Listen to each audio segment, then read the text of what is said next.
بسم الله الرحمن الرحيم. الحمد لله رب العالمين، والصلاة والسلام على أشرف الأنبياء وخاتم المرسلين محمد وعلى آله وصحبه وسلم. ربنا هب لنا من لدنك رحمة وهيئ لنا من أمرنا رشدا. ربنا أرنا الحق حقا وارزقنا اتباعه، وأرنا الباطل باطلا وارزقنا اجتنابه.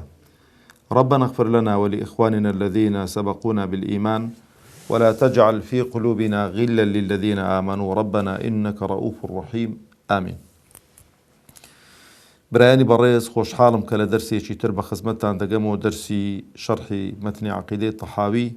خوای پەروەردگار تەبارەک وتەعالا بە گەورەی و عەزەمەتی خۆی ئەو دەرسانە بخاتە تەرازوی حەسەناتمان و تەرازوی چاکەکانمانی پێ قورسکە، و خوای پەروەردگار تەبارەک وتەعالا وامان لێ بکاتن کە چاکتر و باشتر حاڵی بین لە عەقیدەی ئەهلی سونە و جەماعە، و چاکتر حاڵی بین لە قورئان و سونەتی پێغەمبەری خوا عەلەیهی سەڵات وسەلام. لە دەرسی ڕابردوو گوتمان چەند هەڵوەستەیەکی دیکە دەکەین لەسەر مەسەلەی تەکفیر. بە تایبەتی دووسێ خاڵ هەن پێم خۆشە ئیشارەیان پێ بکەم. یەک، سەلەف ڕەحمەتی خوایان لێبێ و عولەمای ئەو ئومەتە هەڵنەستاون بە ڕەدفەعل تەکفیری کەسانێک بکەن کە مخالیفی وانە، بە تەکفیریان کردوون. وەکو خەواریج ئیمامی عەلیان تەکفیر دەکرد. ئیمامی عەلی کە لێی دەپرسن ئەوانە کافرن، فەرمووی کافر نین. منافقن، فەرمووی منافق نین. ئەدی چن ئەوانە؟ فەرمووی ئیخوانونا بەغەو عەلەینا، ئەهلی بەغین. طبعاً دوایە ئەو فیڕەقانە بە گوێرەی لادانیان لە عەقیدەی ئەهلی سونە و جەماعە و لەسەر ئەو ئەسڵانەی کە خەڵکی لەسەر تەفسیق و تەبدیع و ئەوانە دەکرێ، عولەما ڕەحمەتی خوایان لێبێ معامەلەیان لەگەڵ کردوون. ئەو جەبرا بەڕێزەکانی خۆم قاعیدەیەکی دیکە هەیە زۆر گرینگە لەو مەسەلەی تەکفیر. شەیخ الئیسلام دەفەرمێ جاری وا هەیە قەولی ئینسانەکەی، قسەی ئینسانەکەی کوفرە، بەڵام ئەگەر هاتە سەر شەخسی خۆی ئەو کابرایە کافر نییە، هەتا ئەو وەکو بڵێ مناقەشەی لەگەڵ نەکرێتن لەسەر ئەو قسەی کە دەیکاتن. بزانە ئەو قسەی بە جەهل دەکا، تەویلێکی هەیە، بە زۆری پێی کراوە. ئەو سێ خاڵەمان لە بەرچاو بێ کە ئەوانەی مەسەڵەن مەوانیع و یعنی ئەو شتانەی کە دەبنە هۆکارێک بۆ ئەوی کە ئەو پیاوە ئەو تەسەڕ و بیر و بۆچوونەی هەبێ. لەبەرەوەش لە سەردەمی شەیخ الئیسلام ڕەحمەتی خوای لێبێ فتنەی ئەوە دروست بوو لە ناو جەهمیەکان و حەلولیەکان و ئەوانە کە دەیانگۆ خوای پەروەردگار نەفیان دەکرد کە خوای پەروەردگار لەسەر عەرشی خۆی بێتن. لەگەڵ گەورەکانیان، لەگەڵ شەیخەکانیان، شەیخ الئیسلام دەفەرمێ ئەنا لەو وافەقتوکم كنت کافرا، ئەنا لەو وافەقتوکم كنت کافرا. دەفەرمێ ئەگەر ئەمن موافقەی ئێوە بکەم، ئەگەر ئەمن موافقەی ئێوە بکەم لەو قسەی من پێ کافر دەبم. بۆ؟ چونکە شەیخ الئیسلام حەقیقەتی ئەو قەزیانە دەزانیتن. دەفەرمێتن لأني أعلم أن قولكم كفر، لەبەرەوەی دەزانم کە ئەو قسەی ئێوە دەیکەن کوفرە. وأنتم عندي لا تكفرون لأنكم جهال. دەڵێ بەڵام لای من ئەمن تەکفیری ئێوە ناکەم کە شەیخ الئیسلام ئەهلیش بووە لە بۆ فتوا و لە بۆ دەرکردنی ئەو حکمە شەرعیەی، بەڵام ئەمن تەکفیری ئێوە ناکەم لەبەرەوەی ئێوە جاهیل و نەخوێندەوارن. یعنی بەچێ گوتووە؟ بە عولەماکانیان گوتووە، عولەماکانی وان، نەک بە خەڵکی نەخوێندەوار و ئەوانە. جا لەبەر و برا بەڕێزەکانی خۆم ئەو مەسەلەی یعنی منداڵێک لەو لای ڕادێتن دەی ئەوە فڵان کافرە و فڵان فاسقە و ئەوە زۆر خەتەرە. ئەو قەزیانە تەماشەکە. یعنی شەیخ الئیسلام لەگەڵ عولەماکانیان دانیشتووە کە ئەوانە قسەیان لەسەر ثم استوى على العرش و ئەوانە کردووە، نەفی ئیستیوای خوای پەروەردگاریان کرد، بەڵام تەکفیری نەکردووە. و پێی فەرمووی گەر من موافقە بکەم لەگەڵەوەم پێی کافر، بۆ چکە من دەزانم قەزیەکە، علمم هەیە بەو قەزیە، بەس ئێوە بە جاهیل دەزانم. لەبەرەوە ئەو قەزیەی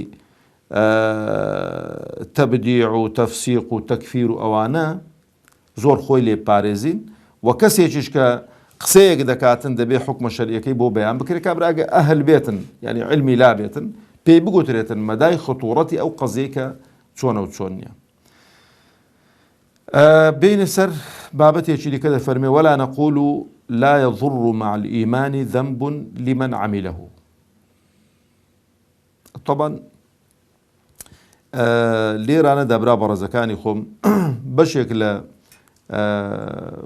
مسألة إيمان أهل سنة وجماعة أو قناعات يعني دفرمون الإيمان يزيد وينقص.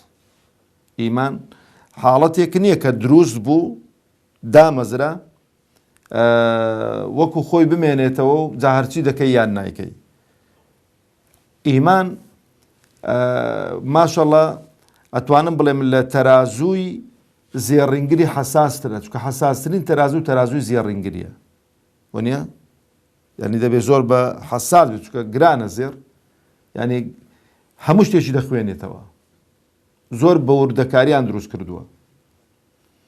ئیمان ئاوالەیە یەک سبحان الله بکەی بەرز دەبێتەوە یەک ئەلحەمدولله بکەی بەرز دەبێتەوە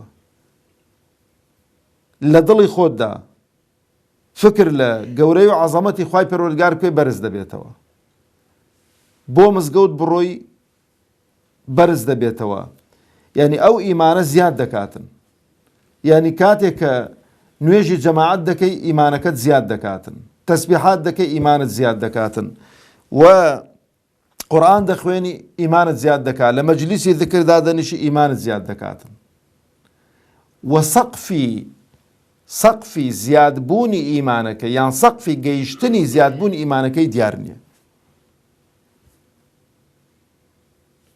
بڵێ وەڵا گەیشتە ئێرە پڕ بوو تەواو نە بەردەوامە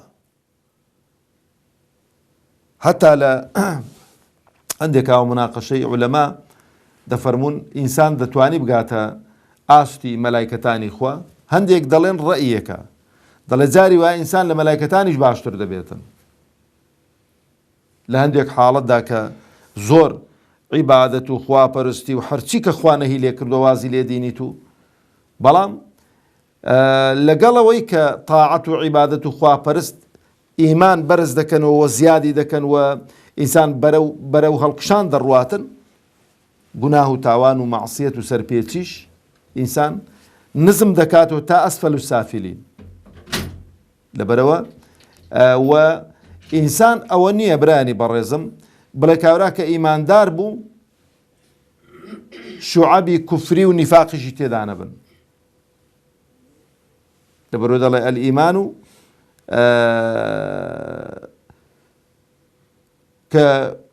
ولا نقول لا يضر مع الإيمان ذنب لمن عمله أو زاري بابزاني كإيمانك قد ما زيادو كم دكا من يكاتش خم أو زا لنا خدي إنسان إيمان دار زاري وهي إيماني هيو هندك شعبي كفر نفاق شيهان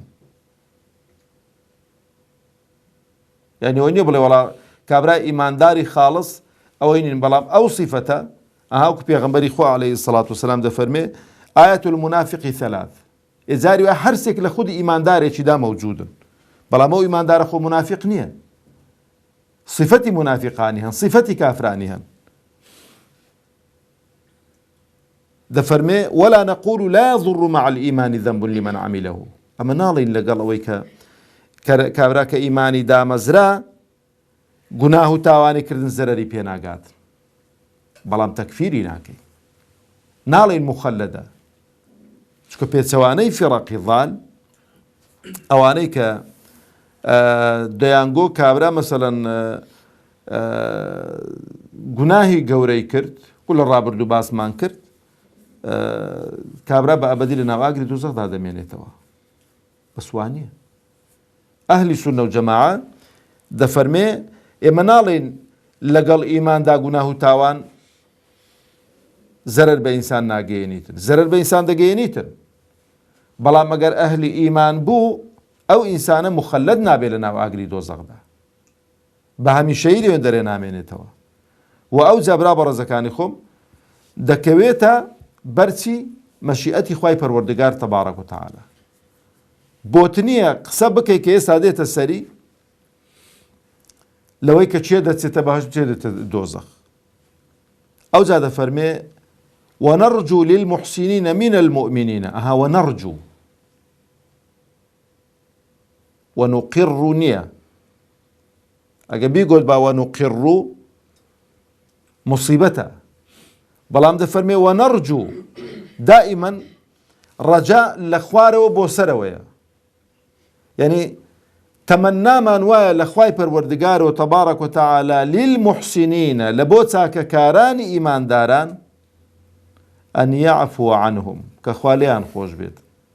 یعنی ئینسان برا بەڕێزەکانی مەهما ئیماندار بێ مەهما ئەهلی تەقوا و دین بێ کەم و کوڕی و کرچ و کاڵی و عیب و عاری هەر هەیە کە پێویستی بە چ دەکا پێویستی بە عەفو دەکا. عەفو یعنی چی؟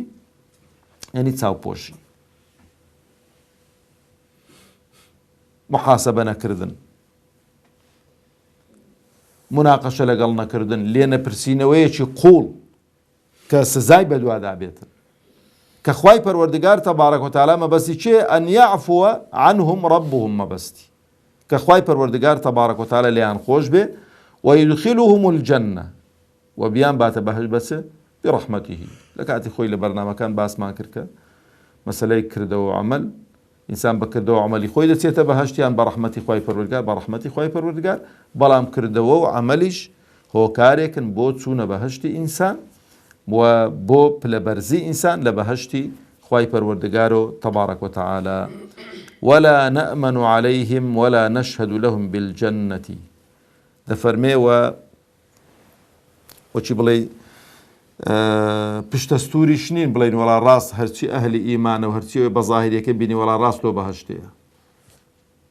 چکە جاری وا دەبینی کابرا ڕیای کردووە، منافیق بووە، کافر بووە، خوا پەناماندا، لەناو موسڵمانان خۆی حەشار داوە، ئیش و کارێکی سی خوڕی و ئیستیخباراتیان پێی کردووە، نایناسین ئەمە، ڕیاباز بووە،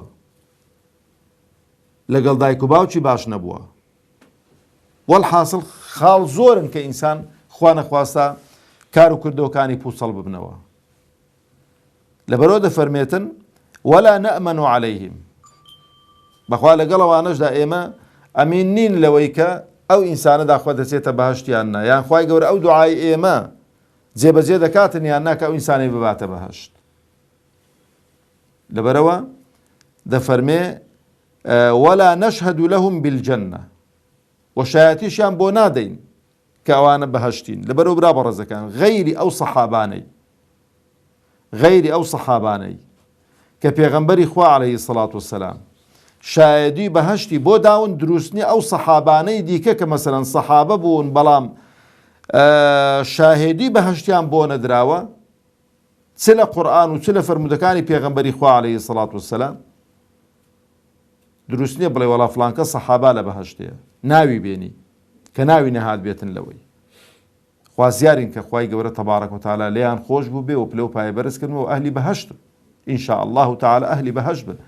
ئەدی ئێستانەکە مصیبەتەکە لێرەدایە کابرایەکی نوێژ نەکرد، کابرایەکی مەشروب خۆر، کابرایە کە باوەڕی بەخوای نییە، کابرایە کە باوەڕ یعنی لەو سەریا دانیشتیە ئیلا مەغفوری المەرحومی هەموو بڕیاریا داون لە زیاتی خوا لە هەموو گوناهەکانی خۆش بوو، خوا ڕەحمی پێکرد. لە چێن دەرێ هاتوێتەوە عەزیزەکەی خۆ چۆنت زانی ئەدی بۆ قسەش بۆ مەناکەی بزاندا خۆ چۆن بزان لە فڵان کەسی خۆش بوو لە فڵان کەسی خۆش نەبووە یان ئیلە الرەفیق الأعلا هەندە تێی دەپەڕینی ڕاناوەسێ تاکن خوای تەبارەک و تەعالا. ئەوە مصیبەتێکە تووشی ئەو خەڵکەی هاتووە گاڵتەکردنە بەڕاستی بە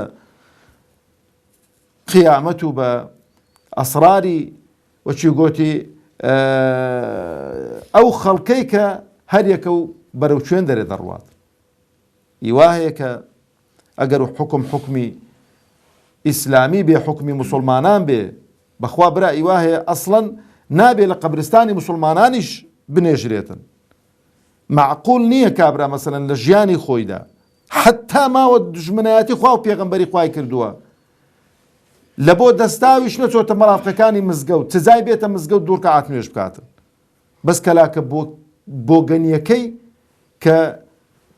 دەمرێتن کەلاکە بۆگەنیەکەی دێنن لە مزگەوت تێدادێن هەموو مسلمانیش بەبێ ئەوەی کە هیچ حیسابێ بۆ خوا و بۆ پێغەمبەری خوا و بۆ شەریعەت و بۆ حەڵال و حەرامکەن و نوێژی لەسەر دەکەن. مصیبەتێکی گەورەیە و شێو خەڵقی هاتووە. ئەگەر مسلمانان یەک جار مووقیفیان هەبێ بەرامبەر بە کابرایەکی کە هەموو خەڵک بزانێت کە ئەو ئینسانە مسلمان نییە، کە کابرا بۆ خۆی تەبەڕای لە دین کردبێ، کە مرد کەس نوێژی لەسەر نەکا بەو خودای دەبێتە پند و عیبرەت و خەڵکی دیکەش تۆبەی دەکاتن واسە بەوەی. بەڵام هەمووی هەر لۆ بەهەشتێ بێ و هەمووی هەر شەهیدە تەواوە چ کابرای گوتی کابرا لۆ خۆمان دیکاتن. ئەو جا دەفەرمێ ونستغفر لمسيئهم ونخاف عليهم ولا نقنطهم. دەفەرمێ وەداوای استیغفار لە خوای پەروەردگار دەکەین کە لە تاوانبارەکانی ئیمانداران خۆش بێ، عەفویان بکە و دەترسێشین لێیان دەتربنێت. لێرەشدا نابێ بڵێ وەڵا ئارچی ئەو کابرا ئیماندارە مادام ئیماندارە ئەچێتە جەهەنەمێ، بەڵام وەنەخاف عەلەیهم لێ ترسی. بۆ لێ ترسین مەگەر خوا عەفوی نەکات و نەیباتە بەهەشت یان سزای بداتن. وەلا نقنطهم و تووشی قنووتیان ناکەن بڵێ وەڵا جا قەت خوا لە تو خۆش نابیتن، قەت خوا تو عەفو ناکات. نا، دائما برا بەڕێزەکانی خۆم لێتان وەسیەت بیتن ئەو ئیماندارانەی ئەو مسلمانانەی کە گوناه و تاوانیشیان هەن خەڵەتوا عەمەلەن صالحا و ئاخەرە سەیئە، کردەوەیەکی چاک و کردەوەیەکی خراپیان تێکەڵاو کردووە. دائما کابرا لە ئاخیر و ئۆخری عمریدا کە سەردانتان کرد لێتان وەسیەت بێ دائما باسی ڕەحمی خوای پەروەردگار و لێبوردەیی خوای پەروەردگار و سەماحەتی خوای پەروەردگار و عەفوی خوای پەروەردگار و بۆی کە ئینسان کە دەمرێ حوسنی ظەنی بە خوای خۆی هەبێ کە خوای گەورە لێی خۆش دەبێت، خوا عەفوی دەکات. ئەوە زۆر گرینگە بۆ ئێمەی مسلمان. ئینسان کاتێکە لەسەر تاقەت و توانای کردەوە و عەمەلە بەڕاستی زیاتر تەشجیع بکرێت و بترسێنرێتن. بەڵام کە ئاخیر و ئۆخرەکەیتی و دەڕوا ئینسان دەبێ طموحەکەی زیاتر بداتە بەرچاو کە خوای گەورە غەفوور و ڕەحیمە و خوای گەورە لێبوردێ و خوای گەورە تەبارەک و تەعالە لە هەموو گوناه و تاوانێکی خۆش دەبێ و یعنی زۆر ئەو شتانەمان ئاوا لە بەرچاو بێ بۆی کە بتوانین معاملەیەکی تەندروست لەگەڵ ئەو خەڵکانە بکەین کە لە دەوروبەریاندا دەژین و خوای پەروەردگار عاقبەتمان خێر بکاتن و خوای پەروەردگار بە گەورەی و عەزەمەتی خۆی ئیمانمان سەلامەت بکاتن ئینشاء الله تعالى. و هەوڵ دەین برا بەڕێزەکانی خۆم بە بارێکی سووک لە مەسەلەی گوناه و تاوان دەڵێم بگەڕێینەوە خزمەت خوای پەروەردگار تەبارەک و تەعالە لەبەرەوە دەبینن هۆکار و ئەسبابی مردن ئەوەندە زۆر بوون ئینسان کە لە ماڵەوە هاتەوە بەڕاستی بەتەمانیە بچیتەوە ماڵەوە، سیارەت لێ دەدا، سیارەت وەردەگەڕێ، تووشی حەریق دەبی، کوڕە تووشی شەڕێک لەو لایە دەبی ئاگات لێنێ دوو فیشەکەت بەردەکەون هەل لە ناو بژیوانەکەیدا دەیان و سەدان کاریسە و حادیسە و موسیبەتی وە ڕوو بە ڕوومان دەبنەوە. گرینگەوەی ئینسان برا بەڕێزەکانی خۆم هەوڵدا ئەو شتانەی کە لە خوامان نزیک دەکەنەوە جێبەجێیان کەین و ئەو شتانەی کە دەبنە مایەی دووربوونەوەمان لە خوای پەروەردگار تەبارەک و تەعالە خۆمانی لێ دوورکەینەوە و ڕەفیق و هاوڕێکانمانی لێ هەشیارکەینەوە بۆی کە هەم بۆ خۆشمان و هەم بۆ دەوروبەریشمان بتوانین فاعیلی خەیر بین و هۆکارێک بین بۆ کار و ئیشی چاکە. وصلى اللهم على محمد وعلى آله وصحبه وسلم.